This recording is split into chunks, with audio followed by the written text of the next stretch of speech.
আসসালামু আলাইকুম। আশা করি সবাই ভালো আছেন। আমি সাইফুদ্দিন অপূর্ব। এইবার উপদেষ্টা আসিফ নজরুলকে ধুয়ে দিলেন ভাইরাল সাইফুদ্দিন অপূর্ব ছাত্রলীগ নেতা। বিস্তারিত ভিডিও জুড়ে দেখুন।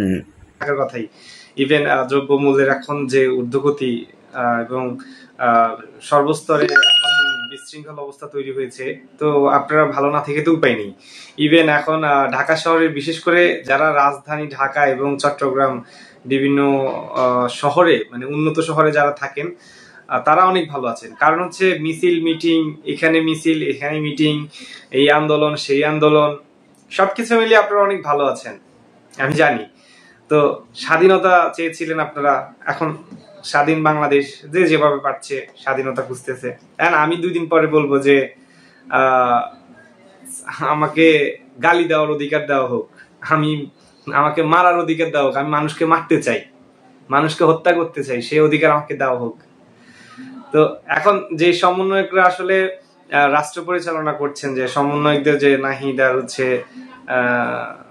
যে আসিফ মাহমুদ, তারা এখন মন্ত্রণালয় পরিচালনা করছেন, যাদের সংসার কিভাবে পরিচালনা করতে হবে সেই ন্যূনতম ধারণা নেই, তারা এখন রাষ্ট্র পরিচালনার দায়িত্বে আছেন। এবং ডক্টর গুজব নজরুল যে নির্লজ্জ বেহায়া মির্জাফর, তিনিও এখন রাষ্ট্র পরিচালনার দায়িত্বে আছেন। তো তারা কোনো কিছুই কন্ট্রোল করতে পারছে না, কারণ তাদের আসলে রাজনৈতিক কোনো অভিজ্ঞতা নেই। আসলে শিক্ষিত হলে হয় না, রাজনৈতিক অভিজ্ঞতার প্রয়োজন আছে, জ্ঞানের প্রয়োজন আছে, যার কারণে হচ্ছে তারা আশুলিয়াতে যে গার্মেন্টস শ্রমিকদের অসন্তুষ্টের কারণে যে আন্দোলন হচ্ছে বেশ কিছুদিন ধরেই, আওয়ামী লীগ সরকার যাওয়ার পর থেকেই কিন্তু কম বেশি ছোট ছোট আন্দোলন হয়েছে, বিভিন্ন ইন্ডাস্ট্রি বন্ধ হয়ে গেছে প্রায় 300-400-র উপরে।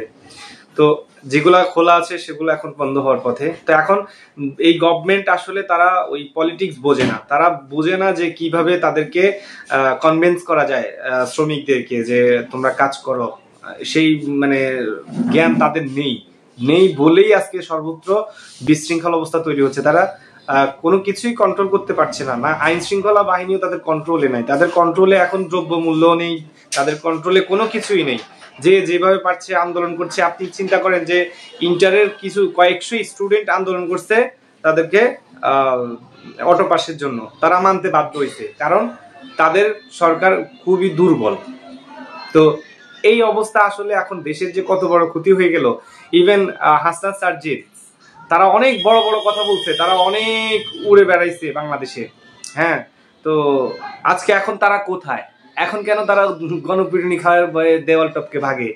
সমন্বয়ক নামটা আমি প্রেস ক্লাবে বলেছিলাম যে 3 মাসের মধ্যে সমন্বয়ক নামটা গালি হবে, এখনো কিন্তু 1 মাসও হয়নি, অলরেডি তাদেরকে মানে দৌড়াদৌড়ি শুরু হয়ে গেছে। আর এখন তারা পালিয়েছেন। এখন সমন্বয়করা কোথায় আছেন? যারা সমন্বয়কদের নেতৃত্ব দিয়েছেন